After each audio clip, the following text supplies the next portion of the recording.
Alrighty, so a little while back, actually, the last Conquest that we had prior to this one that just ended, this was around, this Proving Grounds event was around, and it features the TIE Interceptor, what's the word I'm looking for, node? That is challenging. A lot of people had difficulty with it at first, including myself. The last time that I completed it actually was the second time that this came around, and I just powered through it and tried a lot of different teams to come up with something that would finally win. The first time that this event came around, I didn't even bother. I mean, I did bother, but it didn't happen for me, and I gave up. It was just too hard. I didn't know what to do. Usually I use GLs as a way to cheat, and even trying to cheat, so to speak, wasn't working. So anyways, as the whole point of that video was I came up with a team that does work, but I wasn't able to record them because I didn't even know if they would win. As a refresher, this is the team right here that I used, and I just kind of had a screenshot and I was talking over it saying this was the team that I used and in this order, yada yada yada. So yeah, now that this came back around, I was able to record it to prove that this team can complete the event on full auto. I don't have any commentary because when I did this, I was at work, so I was just recording it quietly at my desk. But what I do want to do is get this introduction out of the way and then play the video just so that way then you can see the playthrough of this and see that it actually works like I claim. And then what I want to do is, after the video, I want to come back and talk about a few other things. There are some comments that the community has left for their teams that they used, so I just want to kind of put that out there for everyone else to see. You know, add this to this video so then you can try those teams. I wanted to try one of those teams, actually. It's a Thrawn-led team. It makes a lot of sense. The guy was talking about the strategy behind it, and it just makes sense how it works. And I was about to try it, and then I was like, oh yeah, I gotta make that video of my squad working. Granted, it's only 1 star. 3 stars is the ideal. Then you can just sim it, and in 2 seconds you're done. But regardless, if you're having a hard time still, and somehow you have these characters, I only say somehow because if you're having a hard time, I don't know. I would imagine that maybe you don't have GLs and all that yet. You might be a newer-ish player, 4 million GP or something. Actually, no, you gotta be 4.5 to even have Conquest, right? So maybe you're 5 million GP and you're having a hard time. But if you have a decent enough roster and you just can't figure out the strategy, this works here, and I'm about to play it. So here you go. After the video, it's about 2 minutes long. If you want to fast forward it, you don't care about that gameplay, just fast forward about 2 minutes, and then we can chat about the team compositions that the community has left behind.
Alright, so there it was. As you saw, the team did it. It gets a little risky at the end there. I get down to the final 2, but something happens. I don't really know what's going on, but those characters are just dying, and it works for me. I'm winning, they're dying. I did like that Annihilate, though, that we had versus Riva. Oh, that was so awesome. Riva's such a pain in the dick to get around, and Nihilus just comes out and eats her right up. That was cool. Anyways, I wanted to talk about these community team compositions. I thought I had 3. Apparently there was only 2 left behind. I don't know. Anyways, there's still 2 other options that you can look at. So the first one here is from Chris Janer. He said he 3-starred this easily with Treya lead, Relic 7, Nihilus, Relic 7, Scion, Relic 7, Darth Talon, Relic 5, and Malik, Relic 6. So that actually could work pretty well. For me, I'd have to work on my characters a little bit more. My Treya and Nihilus are only Relic 4. My Scion is only Gear 12. My Talon is, I don't even think she's 7-star yet. And Malik's actually Relic 6, right on point. But anyway, this says, with Malik as a tank and Annihilate from Nihilus, no issues at all. That's a good one. I could work towards that. I mean, 3-starring is the best way to go. And then there was this one from Jay Plays. This is the one I was talking about, Thrawn lead. He says it can be 3-starred now. Thrawn lead, Zeta, Director Krennic, Royal Guard, Admiral Piet, and TIE Fighter Pilot. So to me, this one actually did make a lot of sense, because with Thrawn, you could fracture Riva. So when you're stuck behind her taunt, boom, now you're no longer stuck. Royal Guard and Piet, me personally, that's how I use the strategy. I put the, what's that move called? Indomitable Will or something, that thing that Piet does. I put that on Royal Guard all the time, because he's a tank, and I figure he can take the hits. Then I just use Thrawn to give him his protection back, swap the turn meter, and then when we're on Royal Guard, I have him do his defense move, so then we get the heal over times. So Royal Guard, for the most part, is able to stay in good shape.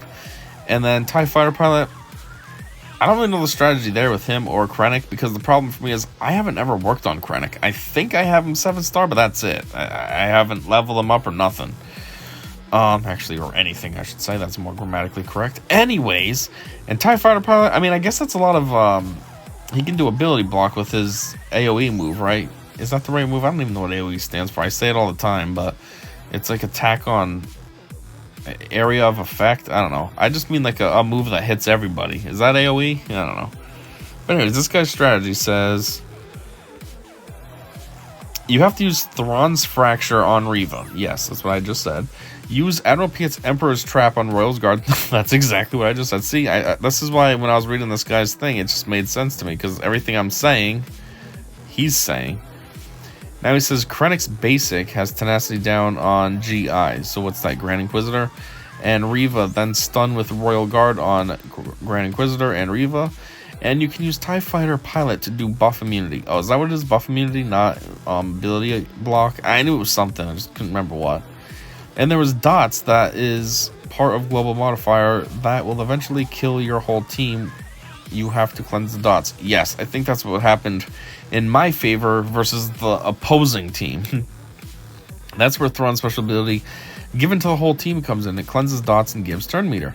You also get turn meter from debuffs and buffs on your team. Leads to repeat turns constantly. Admiral Piet's Emperor's Trap stacks up, and you will get your chisel... and will help you chisel their HP and protection down. But it will get to a point where the enemy team takes a turn and dies from dots. But you have to keep cleansing your tune or yours will die. Also have to constantly keep Riva fractured, stunned, as well as keep GI, Grand Inquisitor, stunned until he dies.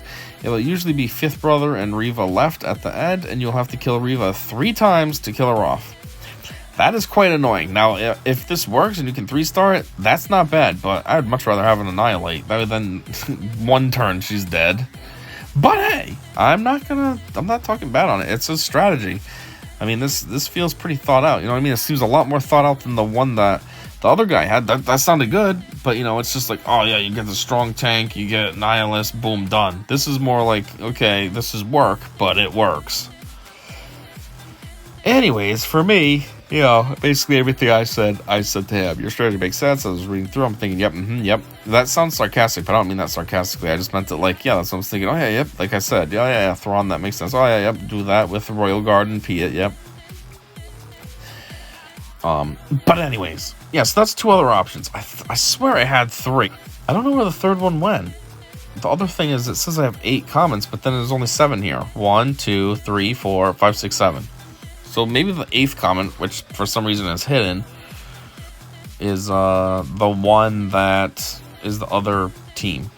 Regardless, you still have 3 team compositions here. You have mine that I used. Granted, it's only 1 star, it's not 3 star, but still, it's full auto. And then you got these 2. I feel like the one from Jay Plays with the Thrawn lead, though, I don't think that would be full auto. I don't think you're going to be able to full auto that, because it sounds like you have to be cognizant of what's happening and make sure that you're keeping those cleanses up and stuff. So Chris Janers, though, his sounds pretty much full auto. Make that team, go to town. Anyways, yeah, I said then I was going to do a follow-up video, and here it is. Just wanted to make that follow-up video. This event is over. I mean, it only lasts a day, and like they say, I'm a day late and $1 short. But here it is anyways. Maybe, hopefully, it helps somebody, whether my team works for you or you use one of these 2 other ones that were presented. It still would be cool.